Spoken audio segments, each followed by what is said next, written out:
Bonjour à toutes et à tous et merci de m'accorder ces quelques minutes d'attention à l'heure où je suis aux Philippines, dans la région d'Abra Dialogue, sur l'île de Mindoro occidentale.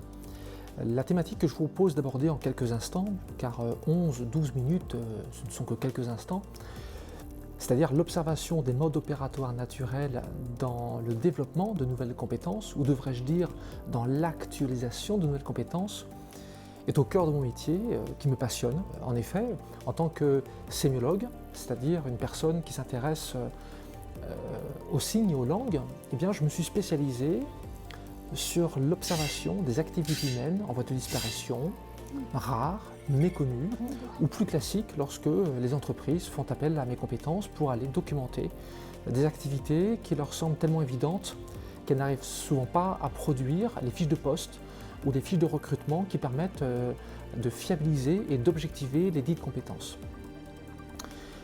Là où je peux partager avec vous tout de suite quelques points clés, c'est autour du mot « observer ». Le mot « observation » est un mot qu'on utilise souvent, mais que l'on ne différencie pas vraiment du mot « regarder » et du mot « voir ». Je vais commencer par « voir ». « Voir » vient du grec « iden » qui désigne littéralement « percevoir par les yeux de l'esprit ». Il s'agit ici d'une activité purement intellectuelle pour laquelle les idées se suffisent à elles-mêmes. Il suffit de savoir des choses, maîtriser des idées, maîtriser des concepts pour que nous puissions voir ce que l'autre veut dire, voire même, pour le coup, être en capacité de savoir mieux que lui pour lui. La problématique de cette modalité, c'est que, d'abord, elle ne peut pas objectiver l'observation, par définition, puisque le savoir n'est qu'une modalité de l'esprit pour lequel on fait un choix culturel, voyez-vous. Alors que observer part d'un postulat très simple, c'est-à-dire que dans observer, il y a le préfixe ob, qui renvoie à l'idée d'un objet que l'on va suivre dans le temps.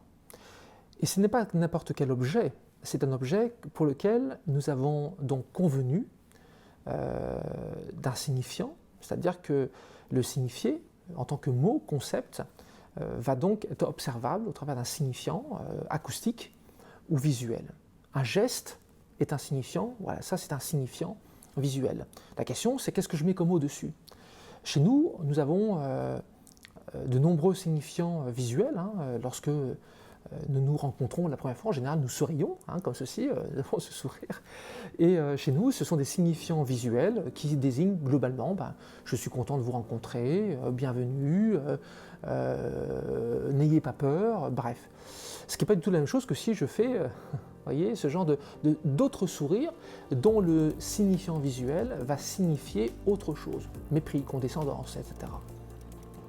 Mon travail consiste à observer, documenter, figurer, décrire et donc nommer de manière la plus juste qui soit la manière dont des modes opératoires naturels, c'est-à-dire ce qui est capable de se déployer sans apprentissage formel, vont produire comme résultat observable.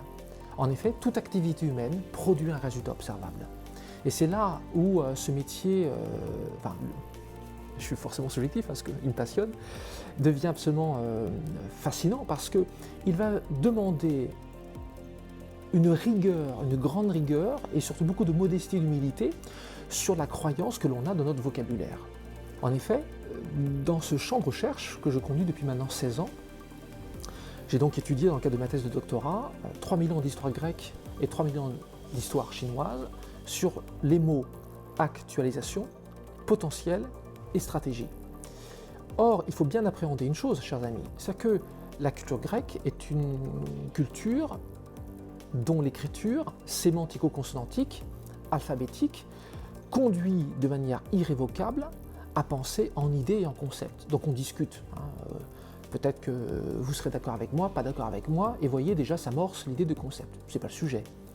Alors que la pensée chinoise, l'écriture chinoise, est une écriture syllabaire, c'est une écriture qui figure, c'est une écriture qui montre.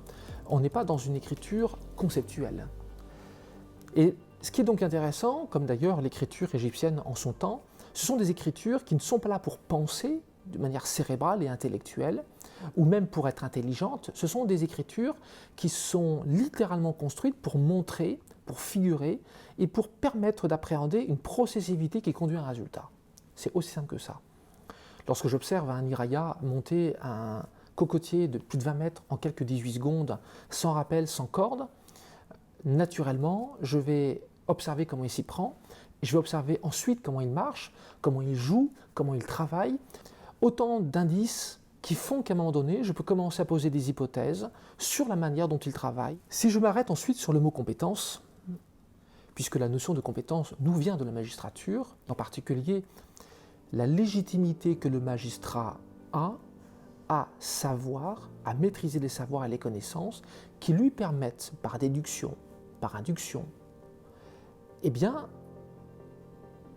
de proposer le vrai. Donc de proposer un raisonnement logique qui tient et qui vaut argument. Le propre de la magistrature, c'est que plus votre argument tient la route, au sens est raisonné, donc raisonnable, donc vrai, et plus donc la vérité est actée. Or, la vérité n'est pas la réalité.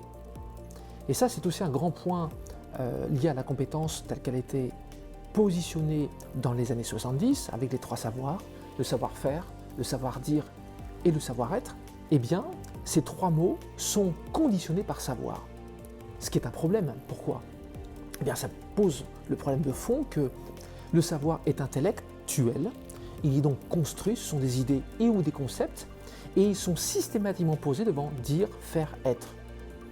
Ce qui renvoie à un autre problème de fond, puisque être renvoie à l'ontologie, ce qui a donné lieu d'ailleurs à partir du XVIe siècle à la psychologie, la psychologia. Le faire, platonicien, qui renvoie à la technique du savoir droit et fixe, donc la mathématique, la géométrie, et qui fait que les méthodes doivent être construites, raisonnées.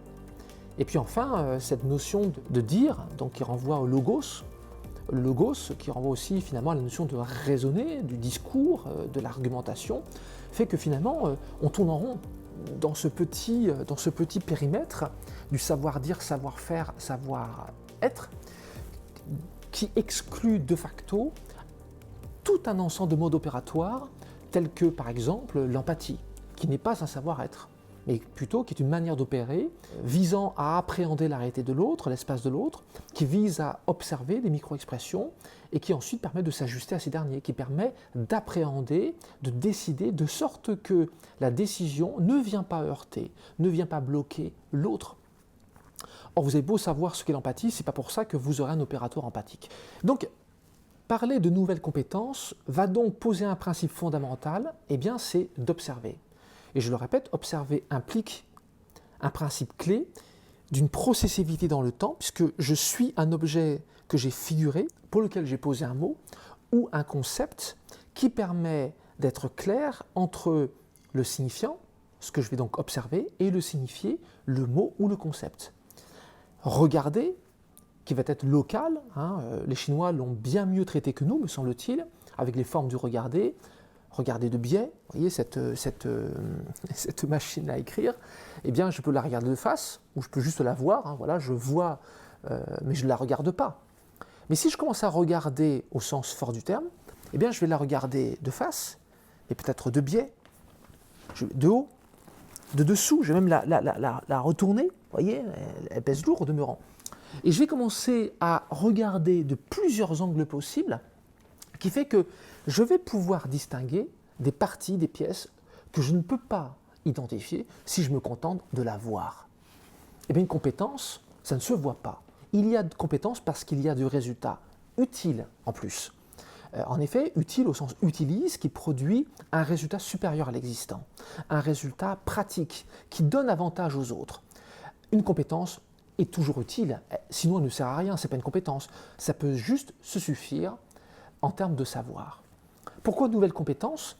Eh bien parce que notre monde évolue vite, et les compétences d'aujourd'hui, pour beaucoup d'entre elles, ne peuvent plus être les compétences d'hier, parce que d'ailleurs, c'est ce qu'on voit souvent dans les réseaux sociaux, quand on cite Albert Einstein, qui a dit en tout cas on lui fait dire, on ne peut pas résoudre un problème avec les habitudes de pensée qui sont à l'origine de ce problème. Or, chers amis, une telle phrase, qu'est-ce qu'elle implique ? Elle implique d'une part qu'il faut savoir d'où l'on pense. Il faut donc maîtriser sa langue, il faut maîtriser son écriture. Ensuite, il faut déplacer son regard.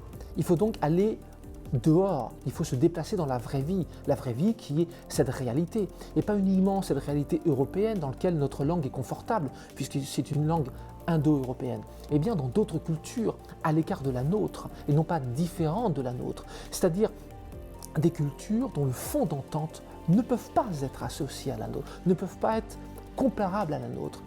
Et ce sont des cultures qui, par définition, nous mettent à l'épreuve, qui nous mettent à l'épreuve dans notre arrogance, arrogarée, qui ne se pose pas de questions ou qui est certain de ses idées. Une arrogance qui, finalement, ne pose plus de questions et qui se contente systématiquement de poser l'explication de sa propre conviction. Non, me semble-t-il. Les nouvelles compétences vont donc impliquer de nouvelles autres compétences, paradoxalement, telles que des compétences d'observateur, des compétences d'évaluateur, non pas cette évaluation amalgamée avec la mesure, mais bien évaluée par appréciation des écarts, et donc appréciation d'écarts par rapport à une processivité dans le temps, qui renvoie donc aux mots, comment je nomme ce que j'observe, puis surtout la capacité à appréhender ce qui n'est pas encore visuel, et ce que les Chinois ont très bien maîtrisé dans l'antre, car l'actualisation a nécessité de l'antre, ce par quoi de la disponibilité s'amorce, et ce qui renvoie tout simplement à ce sujet du potentiel, c'est-à-dire la somme des forces pour qu'un système devienne actif. Et en tant que breton, je dirais, le potentiel du breton, navigateur, c'est le vent, c'est la marée, c'est les courants, c'est la configuration des plages qui font que je sais à quel moment je dois sortir ou non le bateau. Voici en quelques mots ce que je peux vous dire sur ce sujet de nouvelles compétences qui va donc conditionner les organisations, qui vous conditionnera, non pas à savoir ce que vous croyez penser faire, puisque une chose que je retire de ces quelques 15 années de terrain, c'est que je n'ai jamais rencontré quelqu'un qui sache nommer ce qu'il fait. Généralement, il nomme ce qu'il pense faire au regard d'un ensemble de mots qu'on lui a appris à l'école, qu'on lui a appris dans les bouquins, mais généralement, il est rare qu'une personne a une justesse sémantique de la manière dont elle s'y prend sur l'ensemble du processus pour arriver à son résultat. Je me souviens, lorsque j'observais Nemesio Evangelista, qui est maître artisan bambou aux Philippines, couper, en tout cas sur le point de couper un bambou, et qu'il me dit le son, je choisis le bambou au son qu'il fait, cette compétence à nommer la manière dont le son est perçu et cette qualité du son, matinis et matinog, vibrant, aigu, eh bien il lui a fallu 6 mois pour pouvoir me le nommer. Tout simplement parce que jamais personne ne lui avait posé la question et lui-même, dans son apprentissage, dans ses aptitudes initiales, jamais quelqu'un n'avait posé aussi simplement la question, c'est comment sais-tu que c'est ce son qui est le bon, qui est le juste? Voici, je dirais, les enjeux de demain pour les nouvelles compétences ne pourront pas être des mots concepts, des mots valises pour lesquels on a tendance à enlever puis mettre de nouvelles idées, mais en gardant finalement le fond d'entente. Les nouvelles compétences seront par principe soumises à de nouvelles autres compétences que sont l'observation, suivre dans le temps, objectiver dans le temps, suivre un processus, et non pas par uniquement de la mesure, puisque la mesure, je le rappelle, est par définition subjective, puisqu'il faut du connaissable pour pouvoir décrire et interpréter la mesure. Aristote, d'ailleurs, le disait très bien, la mesure ne dit rien en dehors d'elle-même. Il faut donc du quoi pour poser la mesure. Alors que l'évaluation, elle, est objective. Pourquoi? Parce qu'elle travaille sur les écarts. Elle travaille justement sur du signifiant et du signifié. Elle travaille sur une processivité. Et c'est cette processivité objectivée, ce qui s'actualise dans le temps et qui par description, documentation permet d'être nommé, qui conduit à ressourcer la compétence, faire évoluer la compétence. C'est là, je crois, à nous tous, le challenge de demain, d'ailleurs aujourd'hui, c'est de quitter finalement ce confort intellectuel dans lequel on utilise les mêmes mots depuis 50 ans, 500 ans, 1000 ans, comme le mot analyse par exemple, inventé par Platon, et qu'il va nous falloir ressourcer ces nouvelles sémantiques pour pouvoir développer de nouvelles justesses, de nouvelles objectivités de ces nouvelles compétences. Je vous remercie de m'avoir accordé ces quelques minutes d'attention et je vous souhaite une bonne continuation. Au revoir.